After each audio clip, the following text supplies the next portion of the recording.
Hello. Let's talk about applied linguistics, which is basically your seventh lecture of Linguistics 2 English 504. But before we jump on to the topic for today, let's go on to what we did in the last lecture.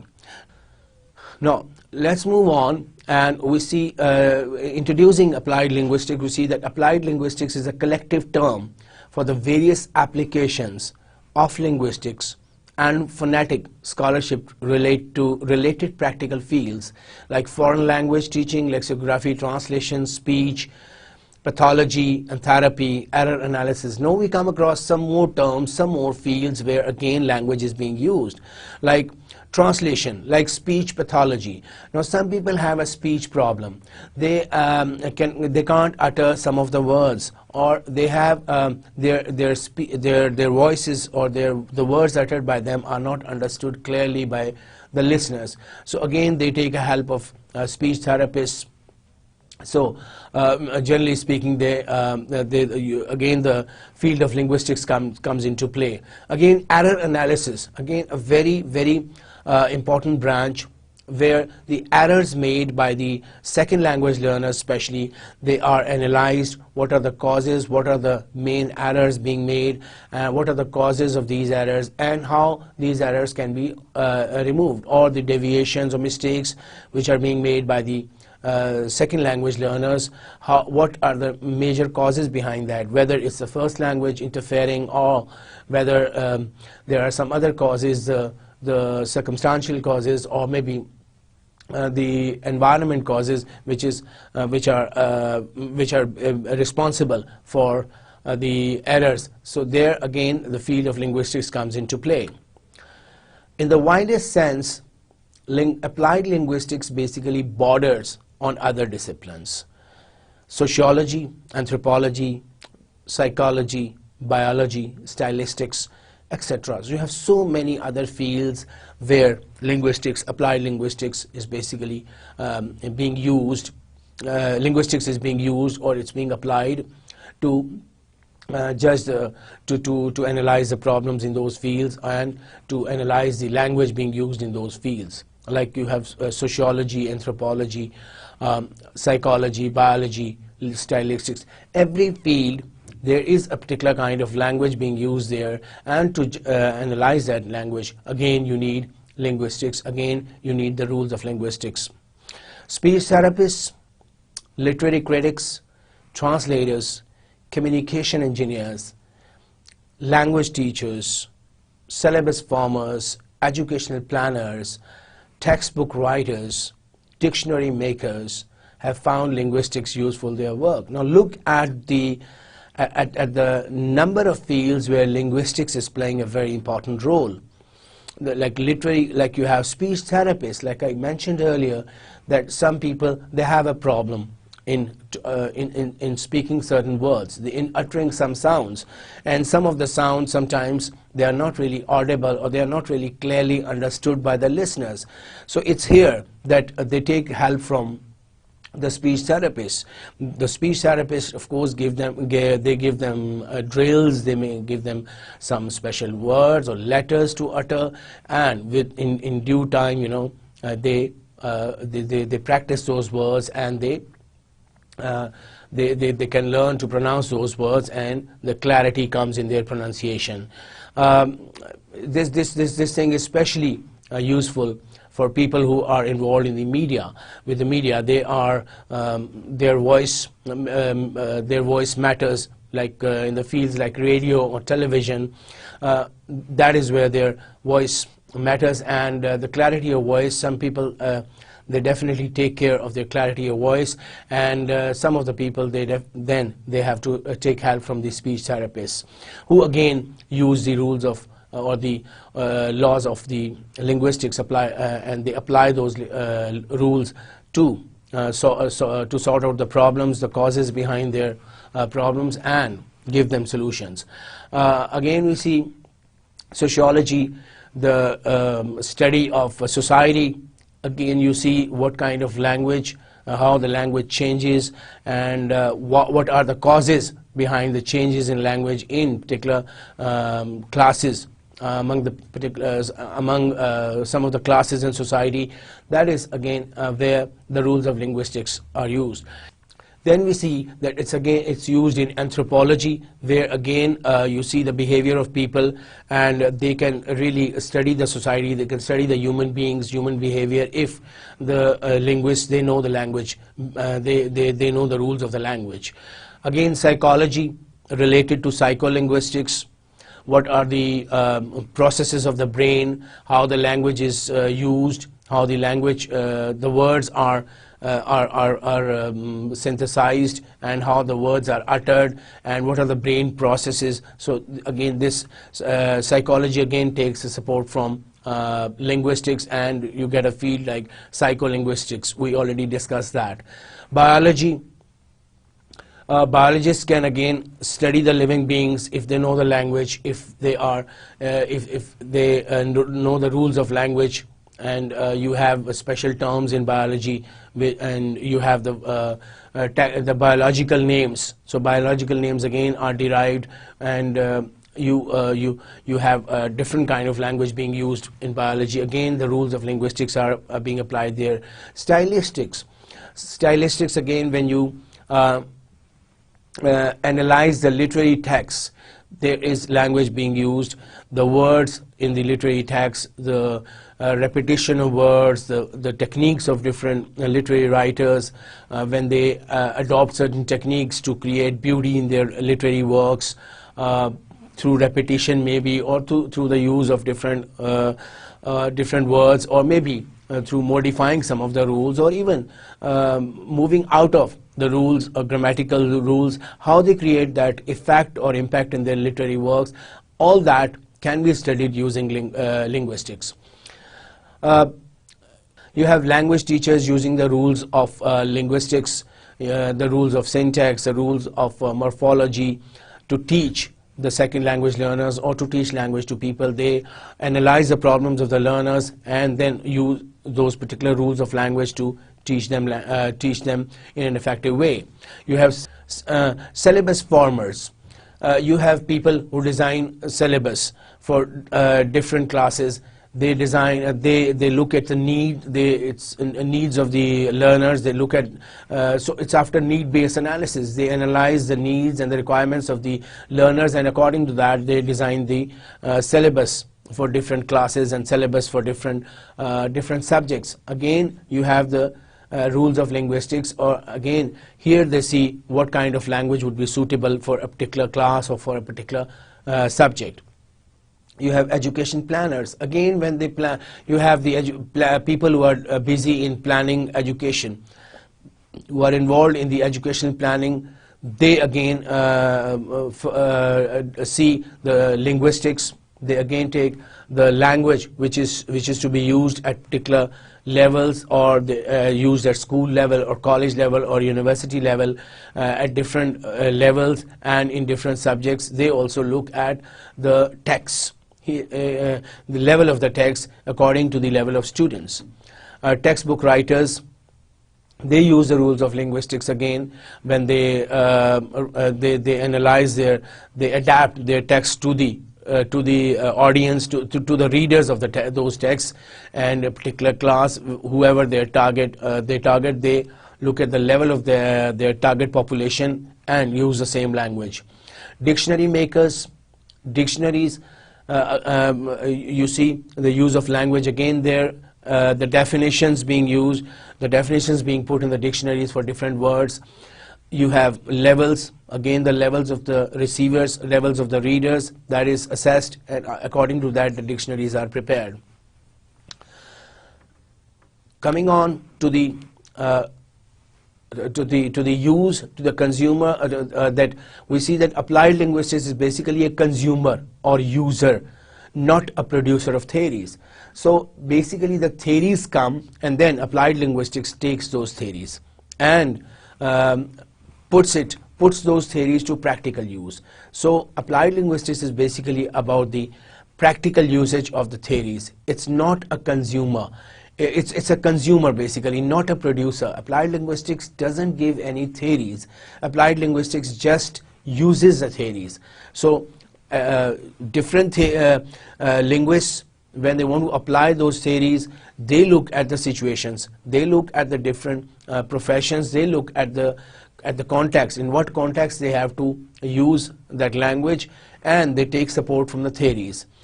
It's an interdisciplinary area of study.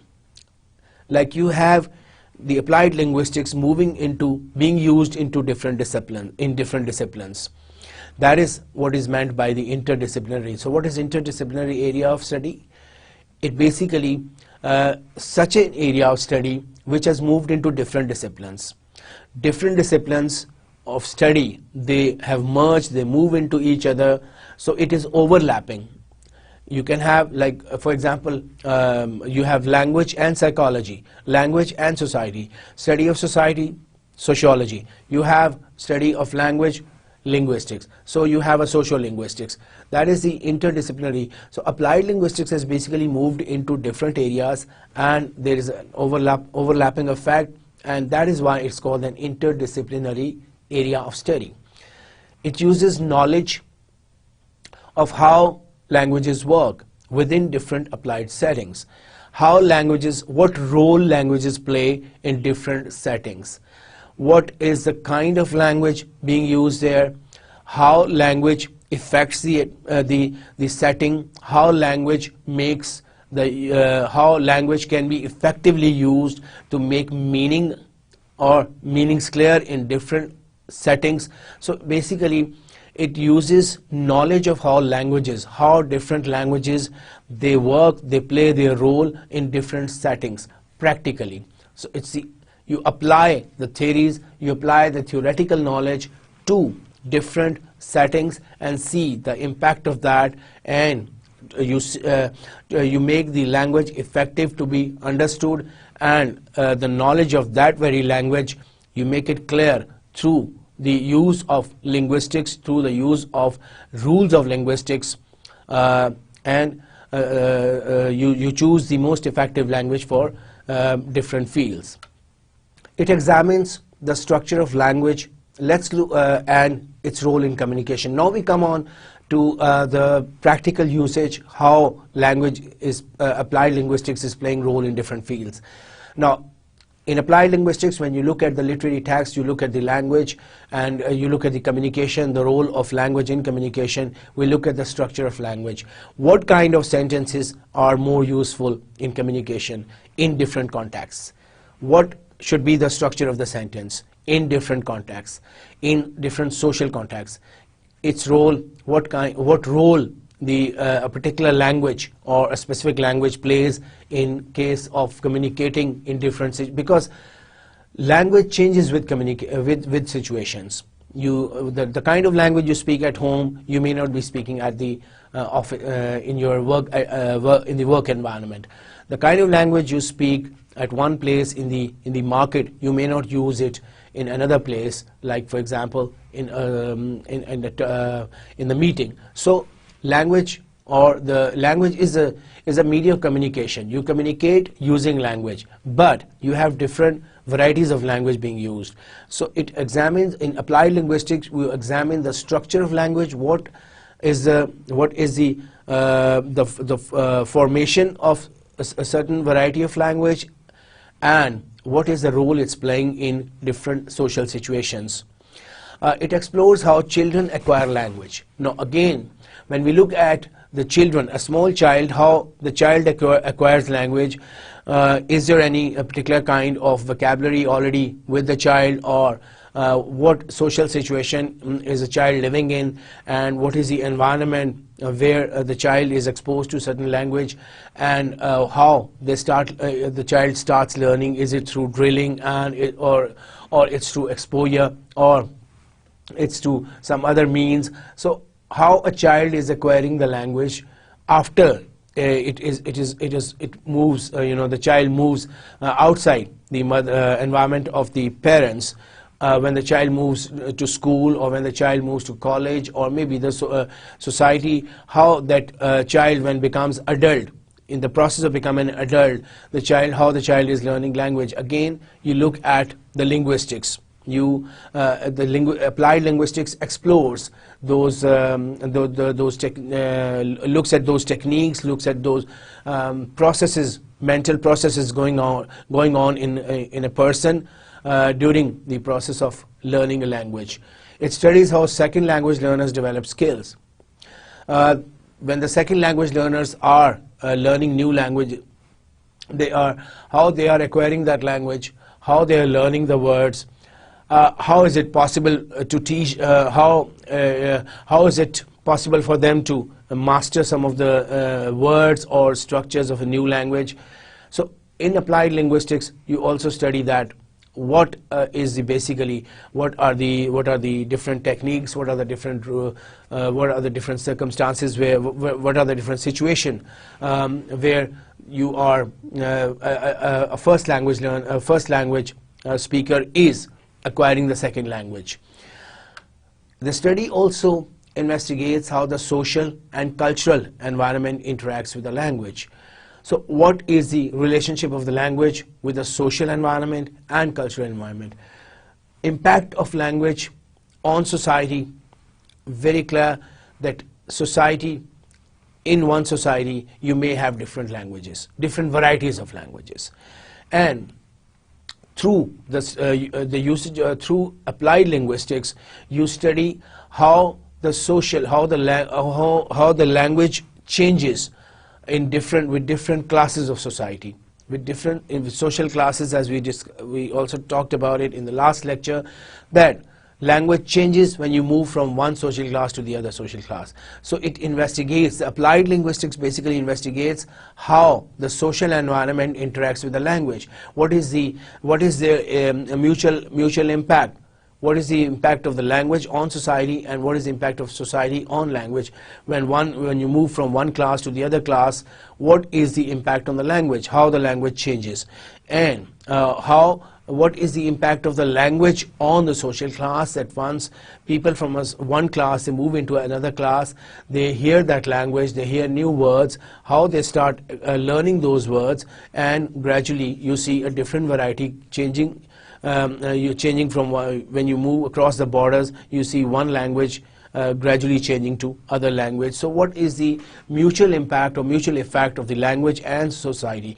Again, when we look at cultural environment, sometimes you have in one culture you have a particular kind of language, and when you go into another culture, you find some more words, some different words which are being used in that culture, especially in cross-cultural environment, cross-cultural communication. When you are communicating cross-culturally, you have to be very careful about the words or the language being used in that culture, because sometimes some of the words which you think are very appropriate in your culture, they may be considered inappropriate in another culture. So this is where you have to be careful about the language change or language variety, or a change of a variation in language. So it's here again the applied linguistics looks into the issue of how the society and language interact with each other, they have an impact on each other, and how the society, the language and culture, they interact with each other, and there is a mutual effect of both the things like the environment, like the cultural environment and the social environment on language. It talks about the practical application. A general sentence, broadly speaking, we say that applied linguistics, it talks about the practical application of language. You apply language practically. Now let's move on. Use in language. Writing better textbooks, translating them, and teaching them becomes easy if a person knows a language and its structure. Of course, you can't use the textbooks, you can't use them effectively unless you know the language properly, the language being used in the books, and also writing better books. Because if you know the language of the respondents, language of your receivers, language of your readers, only then you can design effective textbooks.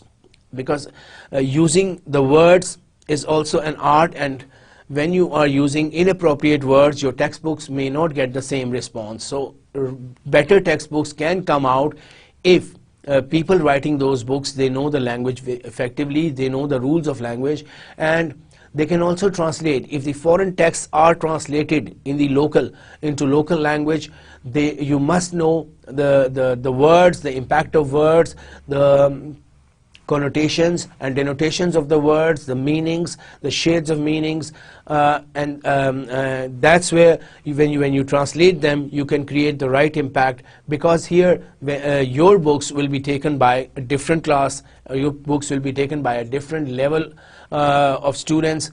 So when you are translating the foreign books, especially books from the different languages, again you must know the target language and the actual language of that being used in those foreign texts. So translating foreign books is again not very easy when you are unaware of the rules of the language, both the languages. You need to know the rules, you need to understand both the languages very clearly in order to translate these books.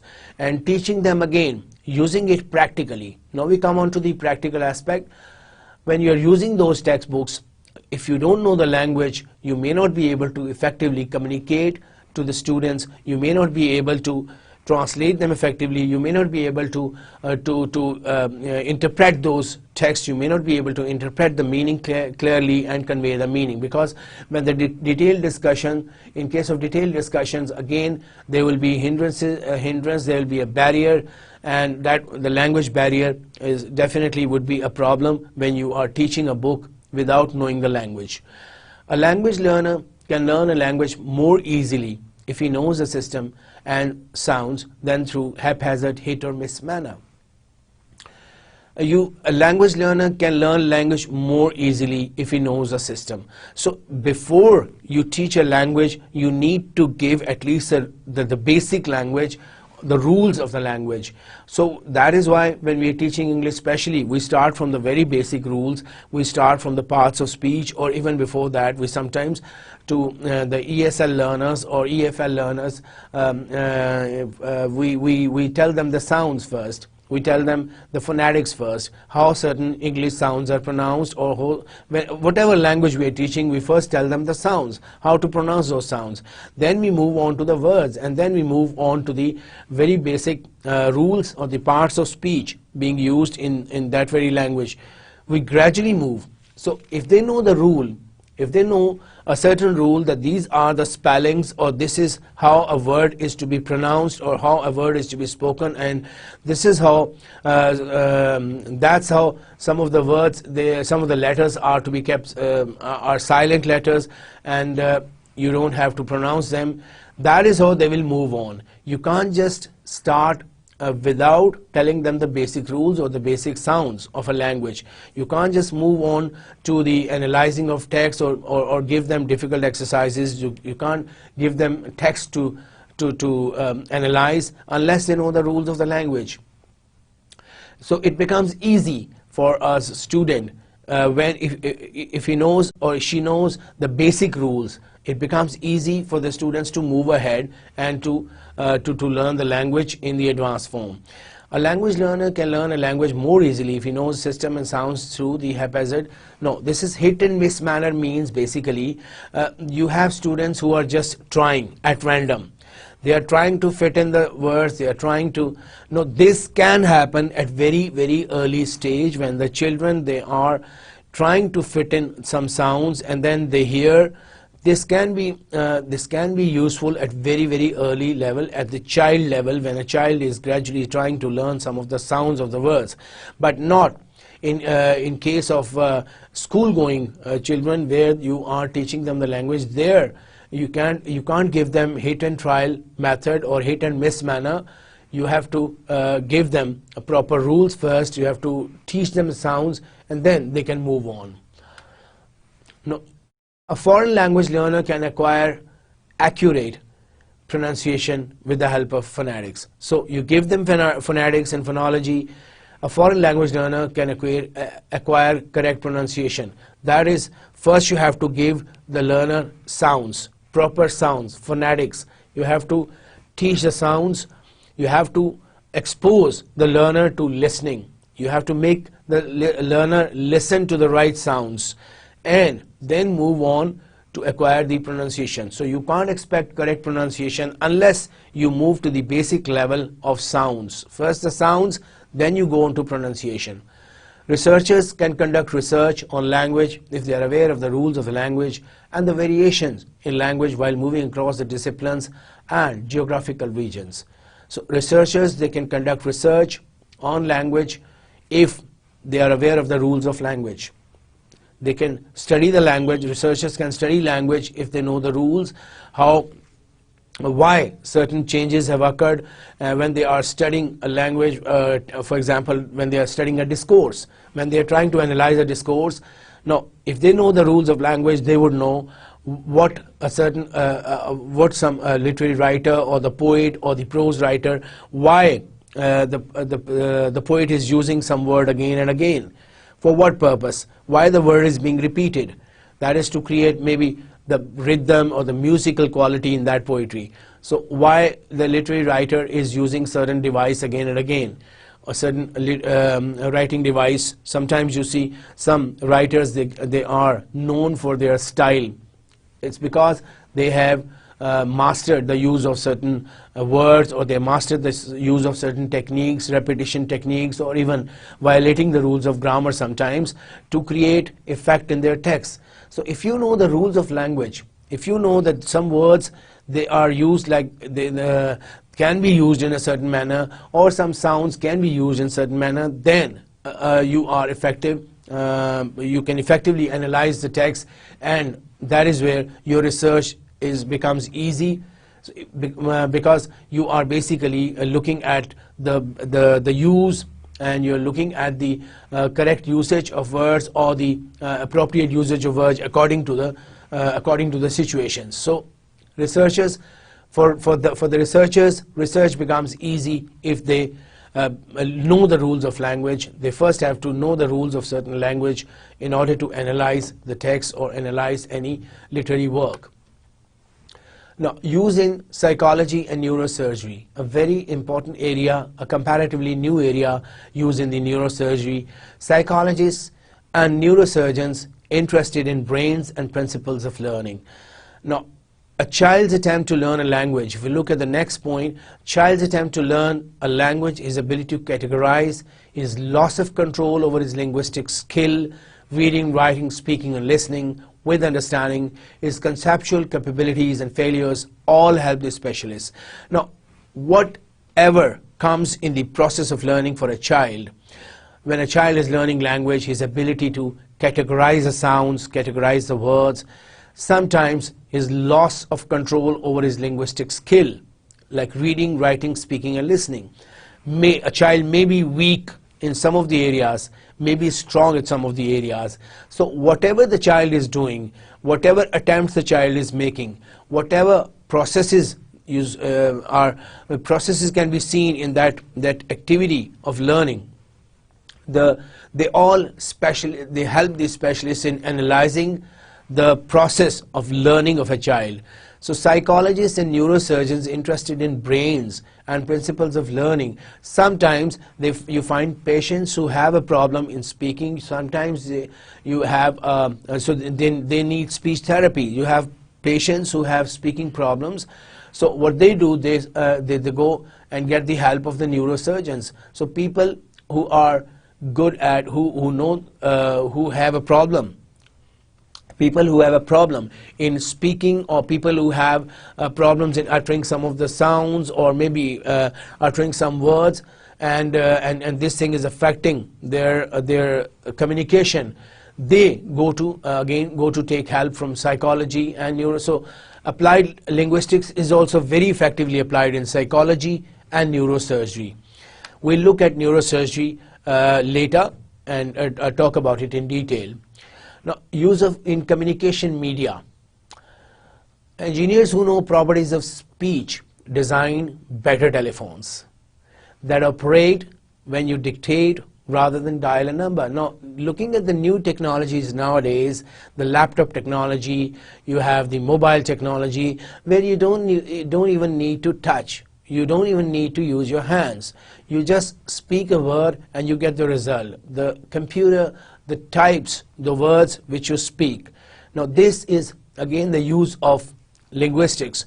Engineers who know the properties, they know the properties of speech, so they design better telephones. The communication, the reception of the telephones can be better if they, the engineers, if they know the properties of certain sounds, the properties of language, how some words uttered. Sometimes there is a disruption because of the utterance of some of the words, and how so some of the machines, some of the telephones, they don't give a clear reception. So if they know the use of speech, if they know the distance at which a speaker should keep the mouth while speaking on a certain telephone, the properties of the sounds, the properties of the voice, that is where the engineers, they use the skill of the knowledge of linguistics to design better telephones.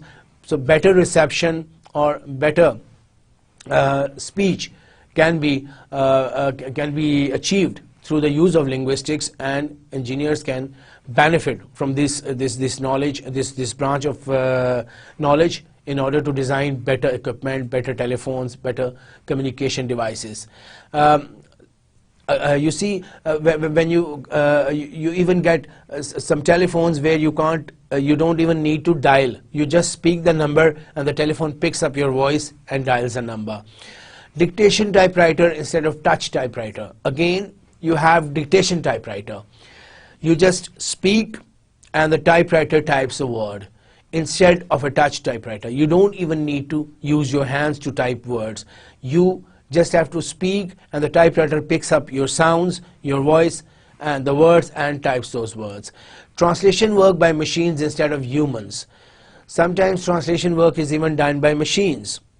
The language is already fed in that machine, the language is it's already programmed, and when you feed a certain text to it, it just translates.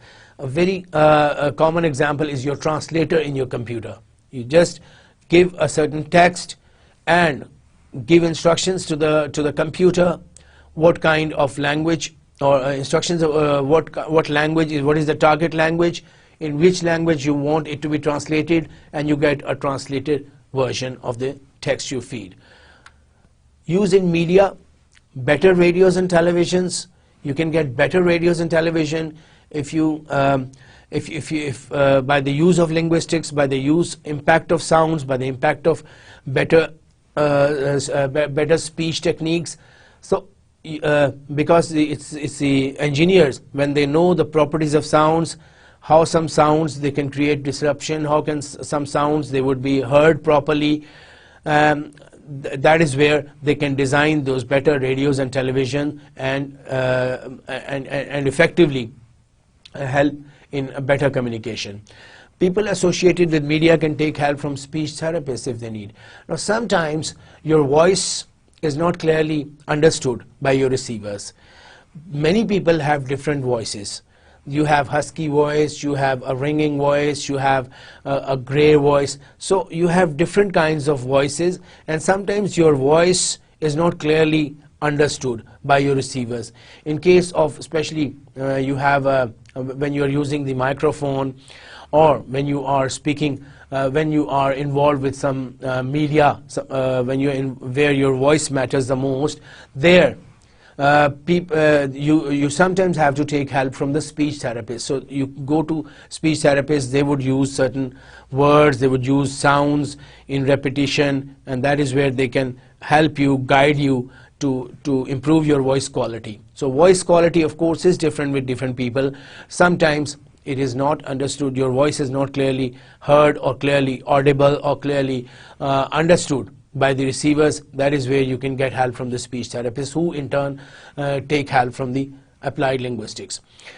Sound effects on microphones can be improved. Help sound engineers at the studios, in radio, in television. You have sound engineers. Now what is the job of sound engineers? They look at the quality of voice, they look at the reception of that voice, they check the quality of voice, and they must know that which words they are hindering, which words are spoiling the quality of words.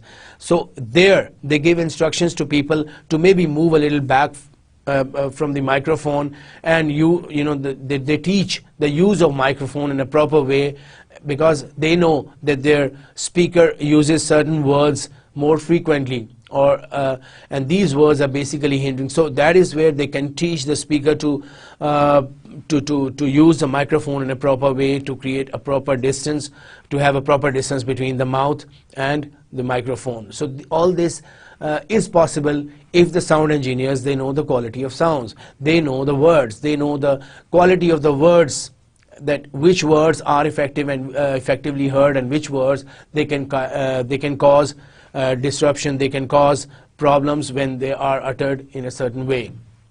So moving on, we see that a language can also be used, or applied linguistics has also touched the field of law. Voice print unique like thumb impression. Nowadays, people have moved to the voice print. Previously, there used to be thumb impressions. So thumb impressions were checked, and the criminal was people were accused, and the criminals they could be easily found with the help of thumb impressions. But now you have the voice print, where you feel that the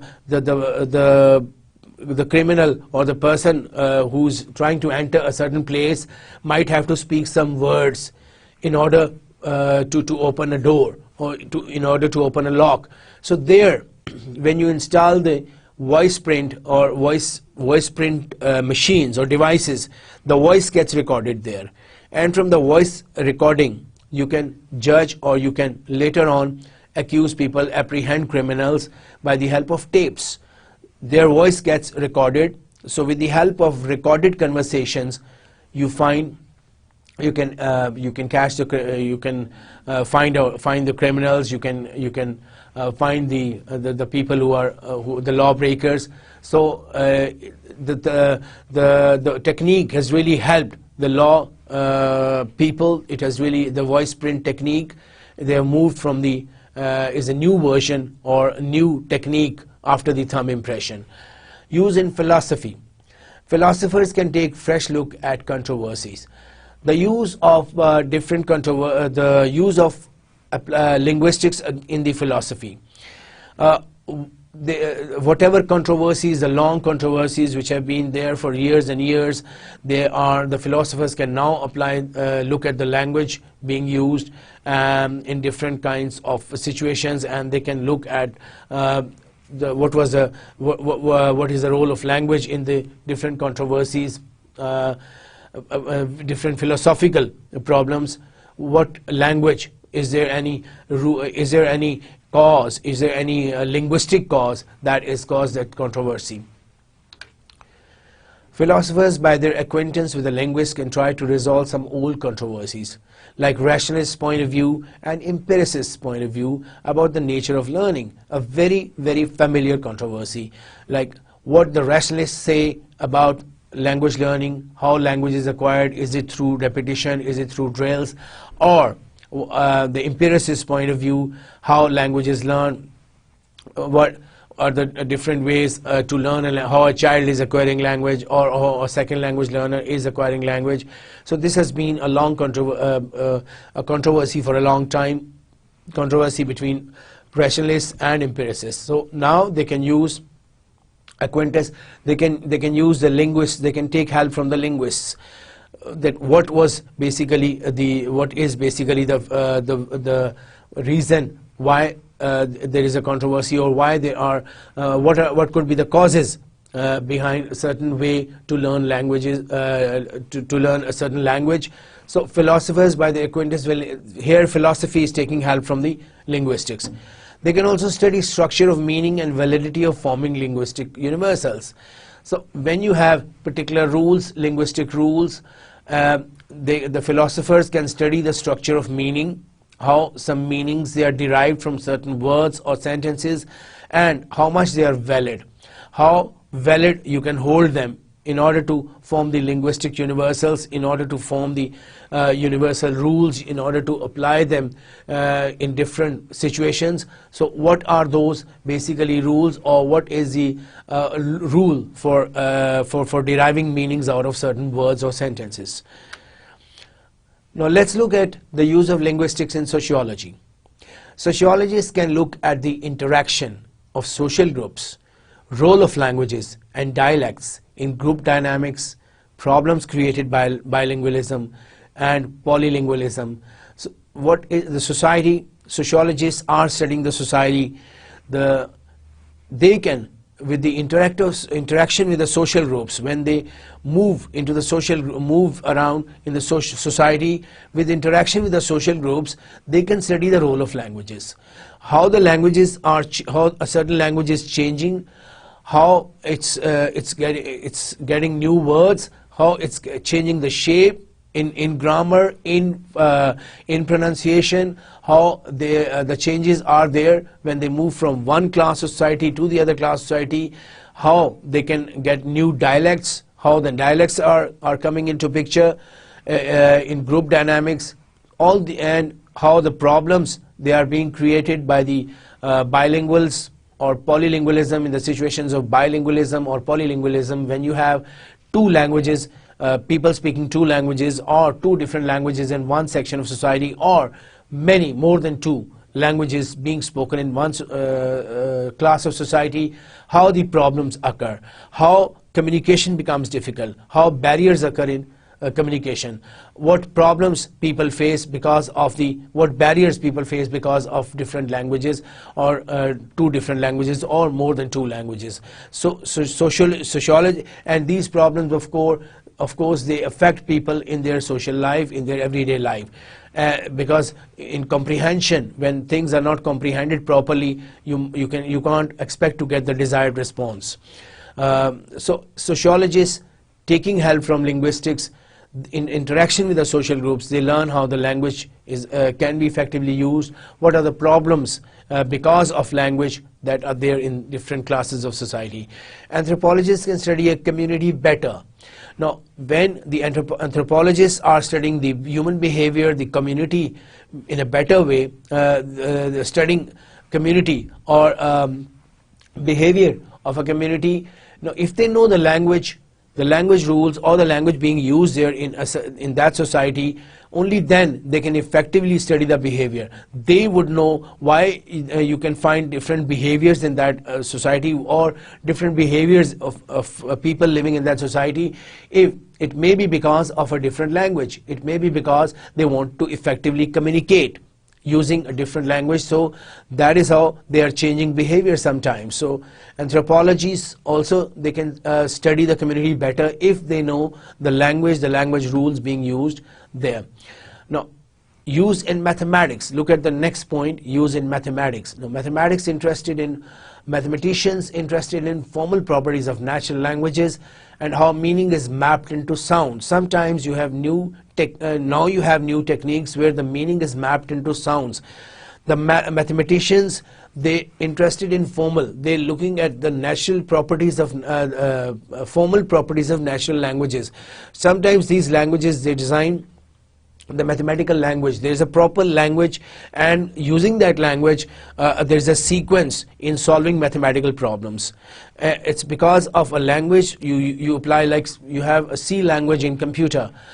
So applying that language, you have you have a particular sequence, and in that sequence you can solve the mathematical problems. Such information is also using in devising computer languages. Like I just talked about C language, you have different computer languages, and information from linguistics, the impact of words or the impact of certain languages on the operation of computers, can help the computer scientists, or can help the mathematicians design computer languages or mathematical languages to solve a number of problems in mathematics or computers. So teacher of composition can diagnose students' problems and suggest remedies. Composition, to compose certain texts, teacher can take help from the linguistics, can give the rules for composition, how certain composition can be written, or how the ideas can be composed effectively, in fluency, in rhythm. When we say a very common term is that the text sometimes doesn't read well. No, doesn't read well means that there is no flow. The ideas have to go in flow. The ideas have to be have to overlap for the text to read text to read smoothly. So the rules of composition basically come from the rules of the language, how some words, how the transition words should be used in order to create a flow, where the transition words should be used, where certain prepositions should be used, where articles, where you need articles. A very common problem is the misuse of articles, or even not using articles at all. So how the article should be used, where you need the article, where you don't need the article. Now this is done when, especially when you are reading, you may practice the use of articles even by practicing how to read. So when you read, it would not create a rhythmic sound. It would not create a musical sound or a smooth sound. For the listener also, it becomes easy sometimes to understand. So the intonation is affected sometimes when you don't use the article. So in composing especially, you need articles, you need prepositions, you need a smooth flow of ideas, and they are interlinked, they are composed in a certain way, in a certain there is a certain arrangement for composition. That is where the rules of linguistics come into play. Now, study for personal satisfaction. Now, why does somebody study literature? One would say for personal satisfaction, for catharsis, for to purge off your feelings. So study of language can satisfy the intellectual urge. One may study language even for intellectual urge. There are so many questions in a learner's mind. There are so many questions in linguist's mind. Why some languages change? Why there is this change? Why you can use a particular word at a particular place? Why the word should not be used? How a composition should be composed? So there are so many problems, or so many questions that come in the mind of linguists, or maybe language users, where they need to satisfy that urge. They need to quench the thirst. They are looking for the reasons. They are looking for the reasons or causes behind language changes. They are looking they're looking for the reasons behind the use of certain language in certain situations. So this is where they need to they have an urge, they have a desire, intellectual desire, and they need to satisfy that. So they may study language in order to satisfy that intellectual urge, in order to quench that thirst. Knowledge of mysteries of language gives us satisfaction and pleasures. You have different languages in the world. When you are studying the ancient languages, you are studying the new languages in different parts of the world, that can give you satisfaction and pleasures at how the language has improved, or how the language has changed over the period of time. And it can give you a satisfaction that there are some of the languages which have improved over the period of time. They have man has acquired so many features of the language. Man has acquired so many skills to effectively communicate. Language can be studied for its own sake, just like literature. So bottom line, language can be studied for its own sake. Why you study language? You can study it for its own sake, comparing with the study of literature. You can ask somebody why somebody studies literature. There's no scientific reason behind that. He would say that I study it for personal satisfaction. I study it just for its own sake. And that same is the case for language. Why would linguists study language?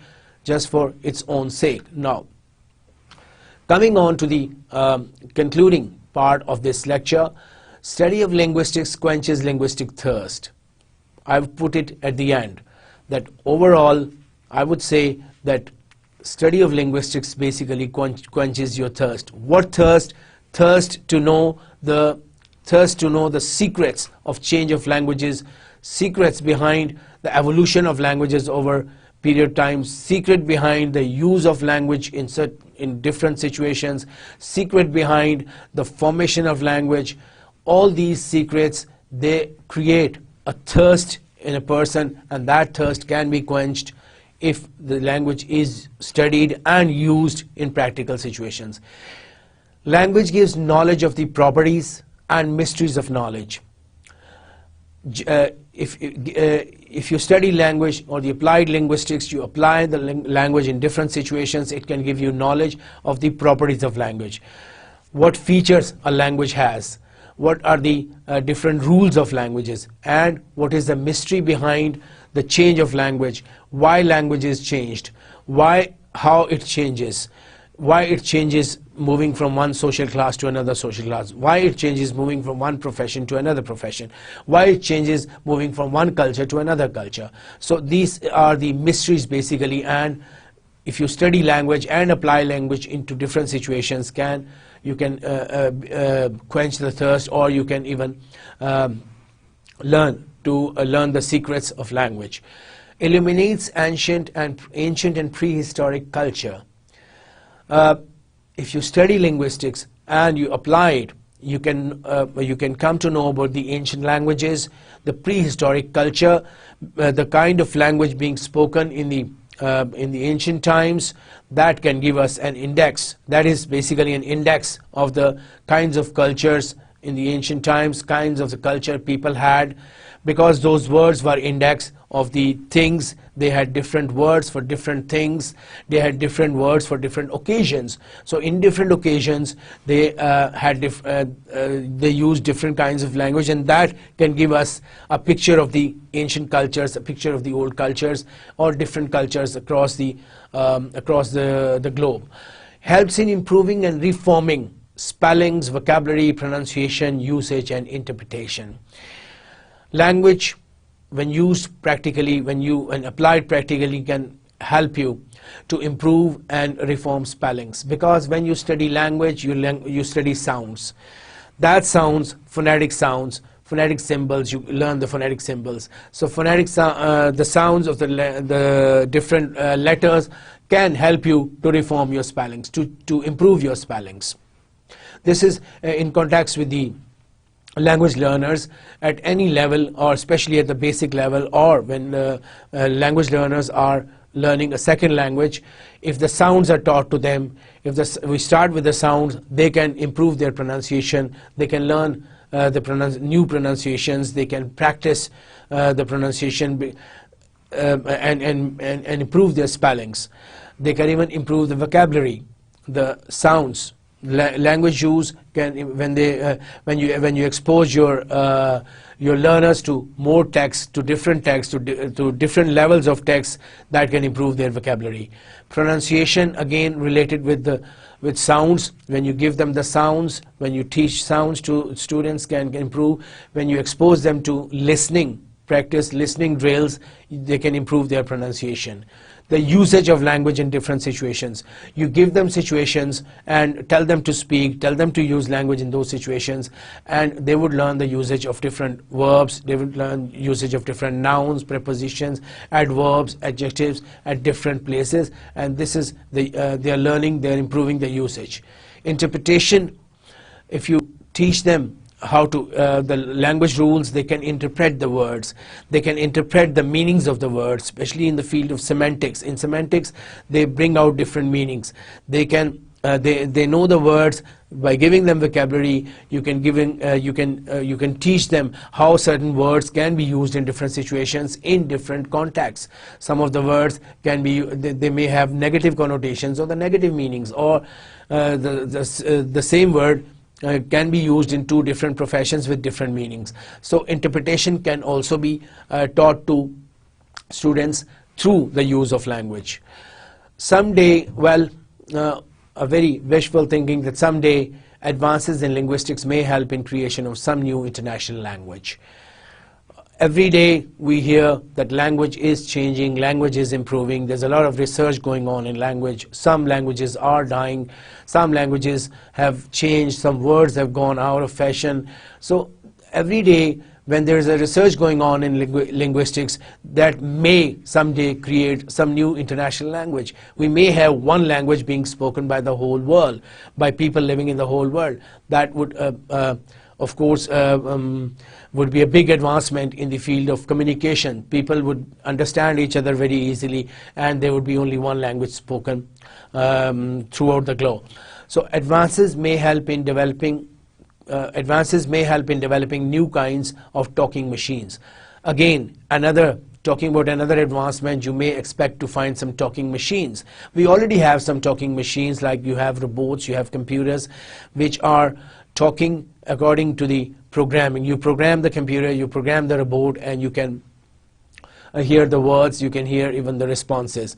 So advances may help in developing new kinds of talking machines.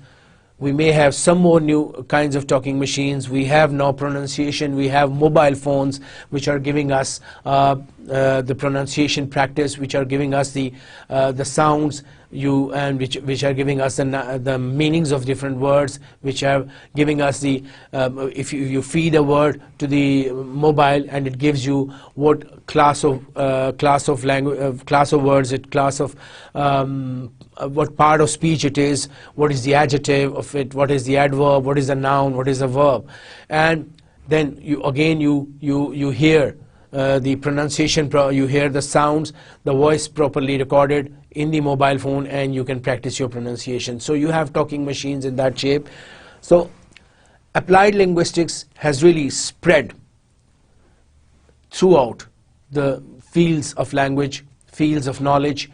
Advances may help in understanding the language of other species if found on any other planet. Another feeling that if we get some species on any planet, this advancement can be a help in understanding the language, because once we are researching on language, we may come across we may form a new language, and that language may help us to understand on all kinds of languages or any other language being spoken by species on any other planet. The study is also useful in information of scripts and spellings, designing scripts, writing scripts for different situations, and the spellings. Of course, we've talked about it before, that spellings can the linguistics, the study of sounds, can help us in improvement of our spellings. The study is also useful in production of teaching materials, dictionaries, grammars, and textbooks. We already talked about a review of that thing, that it can help us in designing the teaching materials, the syllabi, the language planning, the education planning, all that. We can do it very effectively through the use of through the study of language. Grammar, textbooks.